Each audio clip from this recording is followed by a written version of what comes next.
Amari awoke to the sound of her alarm going off. Begrudgingly, she got out of bed, once again using every fiber of her will to get ready for work.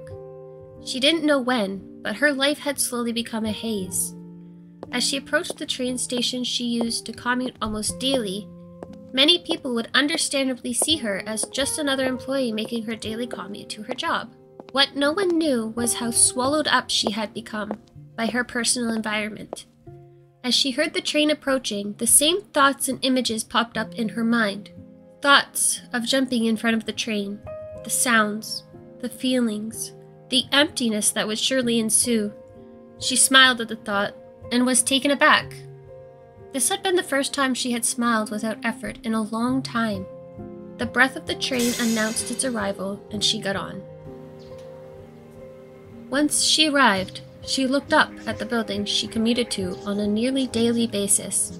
What used to look like a promising endeavor and exciting new beginnings to her young eyes now looked like an unending prison to her in her more experienced ones.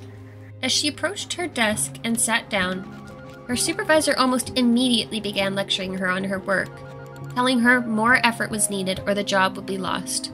This was something heard many times over the past few months. Effort had become futile.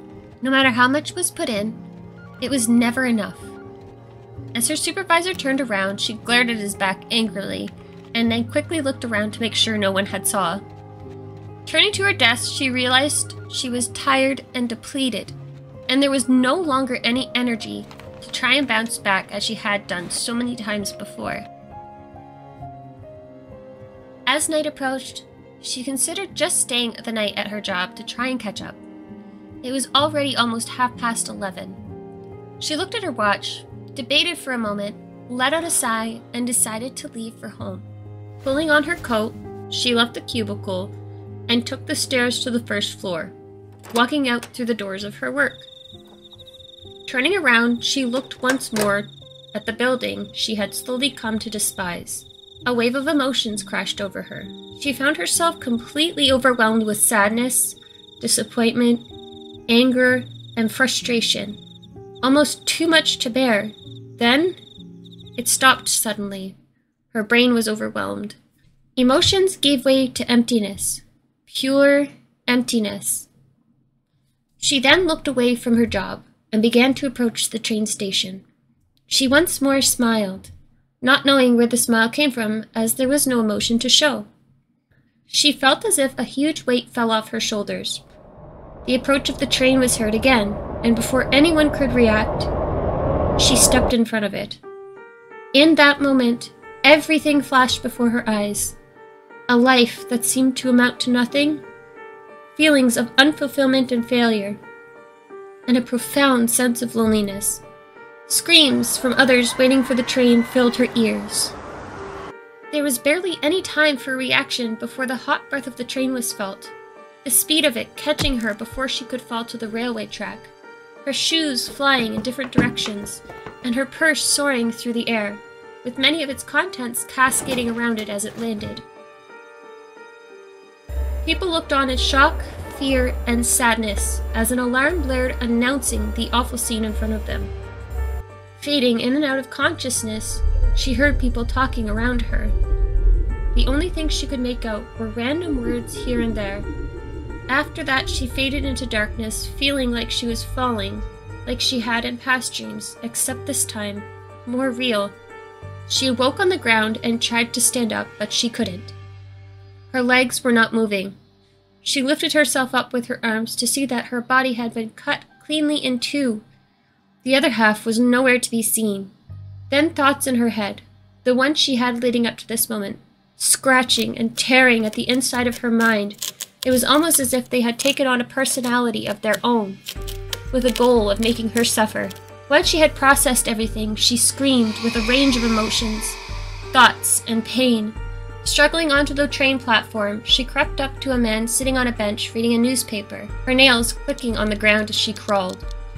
Curious to see how much time had passed, she peeked over his shoulder and saw that a week had gone by since the train incident.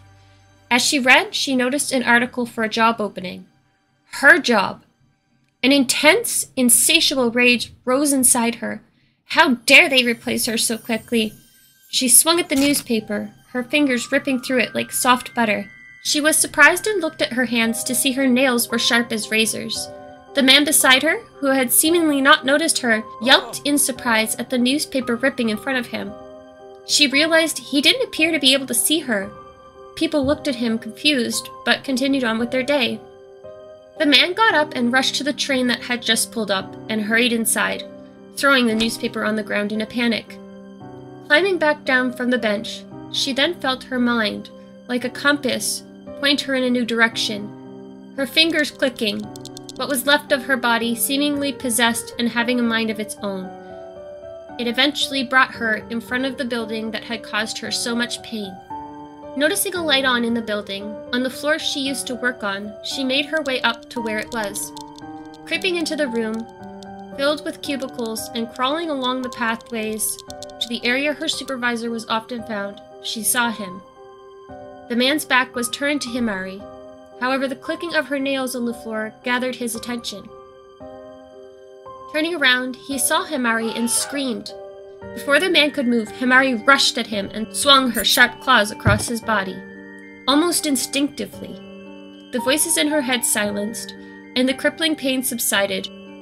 She relished the peace he brought to her before the voices eventually came back, and she knew what she had to do to feel relief from the pain. The search for this relief consumed her, and after a while, stories began to spread about the sounds that were heard before someone was attacked.